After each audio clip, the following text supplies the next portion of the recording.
बिल्कुल। तो आज हम नीट के नतीजों के बाद जो एक निराशा सी छा जाती है उस पर थोड़ी गहराई से बात करेंगे। हम्म। हमारे पास एक लेख है, शीर्षक है नीट विफलता के बाद प्रेरणा। हम्म। और कोशिश यही रहेगी कि इसमें से कुछ हौसला देने वाली बातें निकालें, एक नया नजरिया मिले। हाँ, बिल्कुल। इस लेख की एक लाइन जो मुझे काफी असरदार लगी, हम्म। वो है, नीट में असफल, रोए नहीं, उठें। सुनने में शायद आसान लगे, पर ये याद दिलाता है कि देखो, निराशा महसूस करना ठीक है, स्वाभाविक है, पर ये अंत नहीं है। बिल्कुल सही कहा। और ये लेख एक बहुत जरूरी बात पर जोर देता है, वो ये कि ये जो असफलता है ना, ये सिर्फ एक फीडबैक है, एक नतीजा। ये किसी की काबिलियत या उसकी कीमत तय नहीं करती। देखिए ना, दुनिया में कितने कामयाब लोग हैं जिन्होंने शुरुआत में नाकामी झेली, पर उनकी हिम्मत, सीखने की इच्छा और वो जो दोबारा कोशिश करने का जज्बा था, उसी ने उन्हें आगे बढ़ाया। ये लेख उसी जज्बे की बात करता है। सही कहा। और अक्सर ऐसा लगता है ना कि शायद हम अकेले ही हैं इस मुश्किल में, पर लेख कहता है कि ऐसा बिल्कुल नहीं है। बहुत लोग हैं जो इस रास्ते से गुजरते हैं। और यहाँ एक दिलचस्प बात ये भी है कि आज की ये जो नाकामी है, ये कल की ताकत और समझ, उसकी नींव बन सकती है। हाँ, ये बहुत गहरा पॉइंट है। सोर्स का नजरिया ये है कि इसे एक सीढ़ी की तरह देखना चाहिए। मतलब रुको, सोचो, ईमानदारी से देखो कि कहाँ कमी रह गई, क्या गलत हुआ, और फिर उस सीख के आधार पर एक बेहतर योजना बनाओ। सिर्फ दोबारा कूद पड़ने से नहीं, विश्लेषण जरूरी है। ये एक एक्टिव प्रोसेस है। विश्लेषण करना और फिर नई योजना बनाना, ये सब कहने में तो ठीक लगता है, पर जब हौसला टूटा हो तो मुश्किल होता है। शायद इसीलिए लेख छोटी जीतों को, कोशिशों को सराहने की बात भी करता है ना? हाँ, ये बहुत अहम नुक्ता है। अपनी मेहनत को पहचानना, चाहे नतीजा कुछ भी हो, ये जरूरी है। वो जो घंटे लगाए, जो मेहनत की, वो बेकार नहीं गई। और इसी से जुड़ा है सपोर्ट सिस्टम।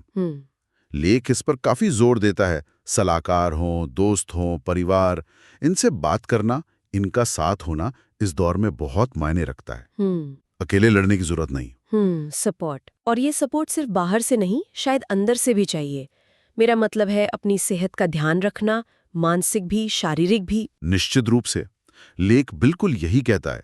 मानसिक और शारीरिक तंदुरुस्ती ही आपको लचीला बनाती है। मतलब मुश्किलों से जूझकर वापस खड़े होने की ताकत देती है। असल में लेख हर छात्र को एक उत्तरजीवी, या कह लें योद्धा की तरह देखता है, जिसके पास अपनी कहानी को फिर से लिखने की ताकत है।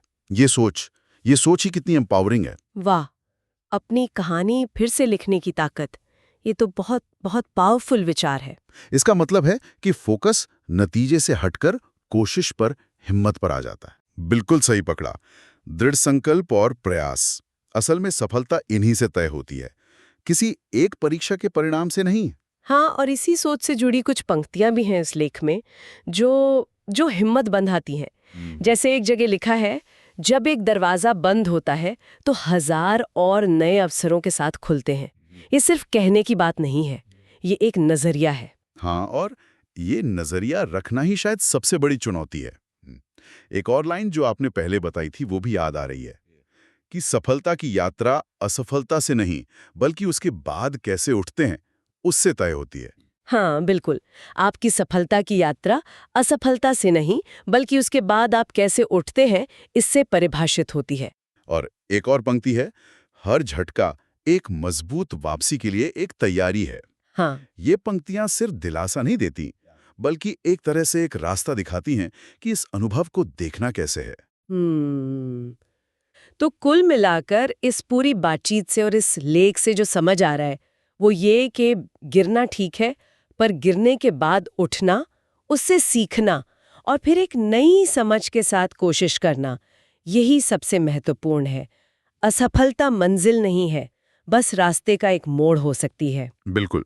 और जाते जाते एक विचार छोड़ जाते हैं सोचने के लिए कि ये जो अनुभव है, ये व्यक्तिगत रूप से मजबूती और वापसी जैसे शब्दों को कैसे नया अर्थ दे सकता है।